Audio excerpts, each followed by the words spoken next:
Hey guys, James here from eBassGuitar.com, and today I want to share with you one of the most important exercises that I feel made a massive difference, both on a technical level, on a musical level, and improved my ear. If you're interested in that, do check this lesson out right to the end.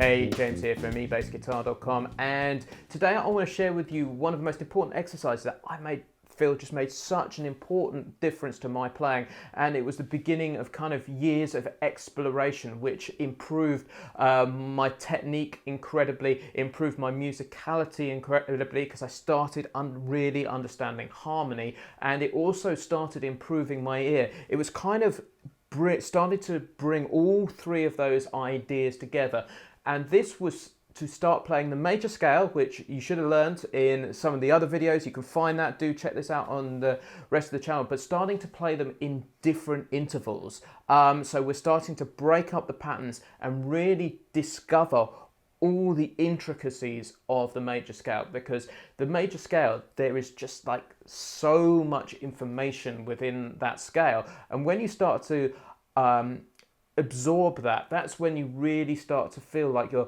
understanding how music works, and you can start taking almost sort of educated guesses where things are going to go. And so that's when you kind of get that thing going on where you hear players, well, it's almost like they're mind reading, or they can just pick out chords from thin air. What they're not really doing so much, but they've got such a good knowledge of how harmony works and the mechanics and the nuts and bolts of how it all fits together, that they can do that. So let's not talk anymore. I want to show you this exercise, which, as I said, was the beginning of years of exploration of this stuff.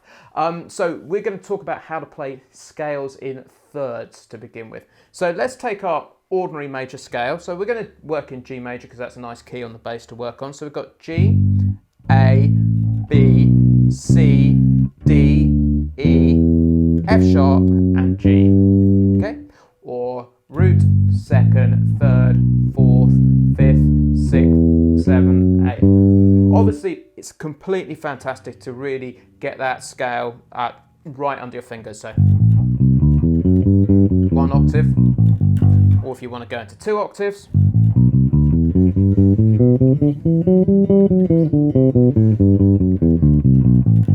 Okay, absolutely brilliant. But with so many players, what happens at that point is it's just a technical exercise. So technical stuff is here, bass playing's here, when really you want to be marrying the two up, because as bass players, we are playing combinations of scales, arpeggios, intervals all the time. That is our domain when we play. So getting into this stuff is just so super important.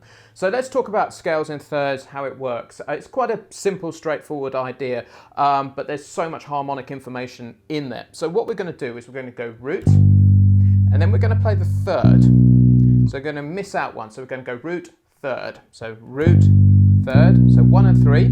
Then we're going to go to the second.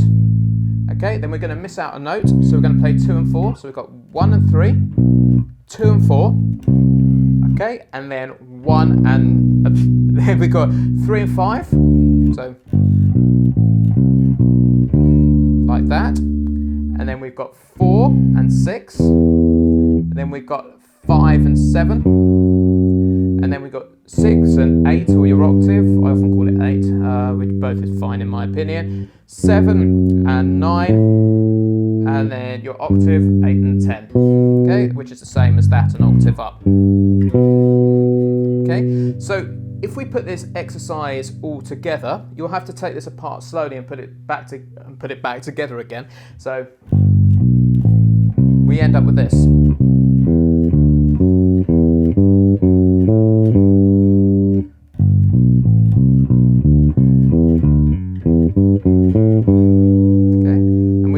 Coming down the other way, so we can go 10, 8, 9, 7. This is the other way around. 8, 6, 7, 5, 6, 4, 5, 3, 4, 2, 3, 1. God, I really had to think about that one there. Okay, so we end up.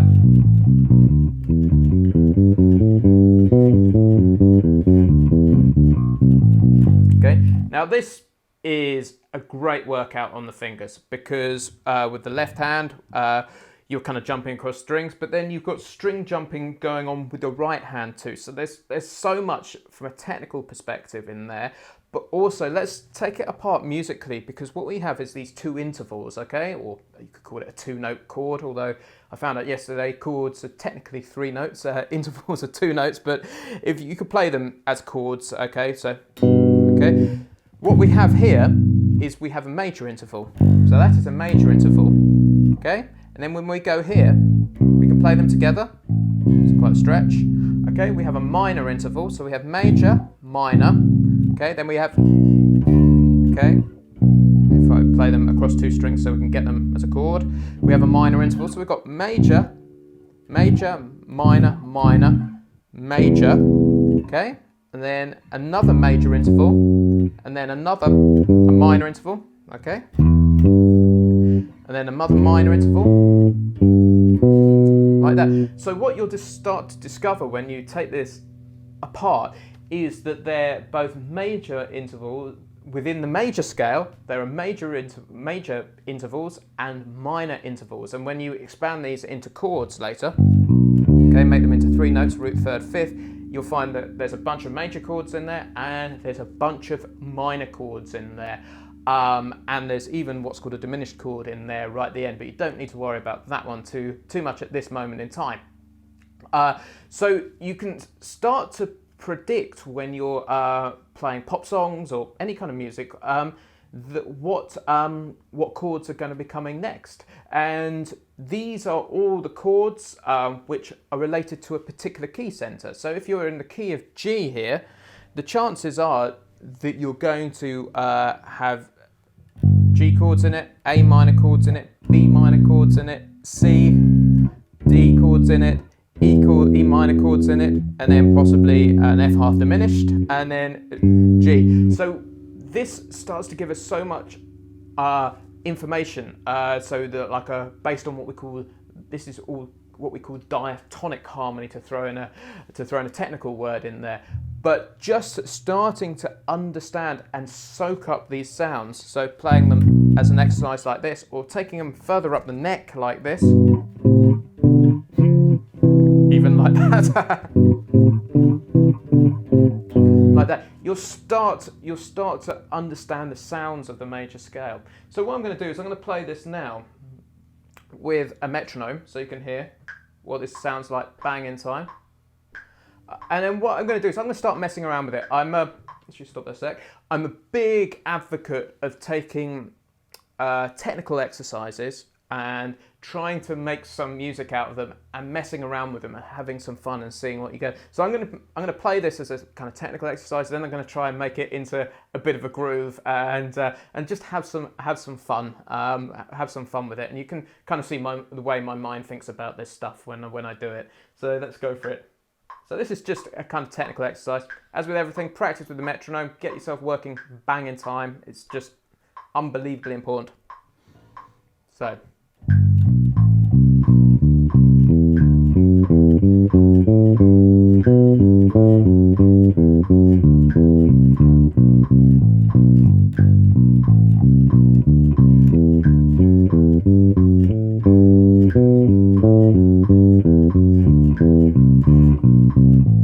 Okay, great for also developing the 1 finger per fret idea going on down there. So let's just mess around, put this into groove. I don't quite know what's going to happen, but we'll find out.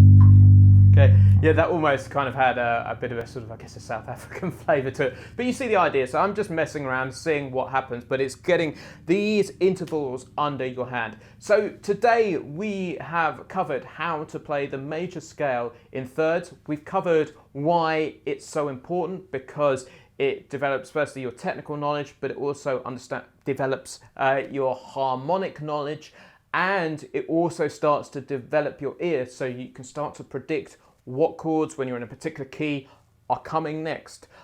If you've enjoyed this lesson, please do like and share it. I would love it if you leave us a comment below. Please tell me what you found the most valuable here.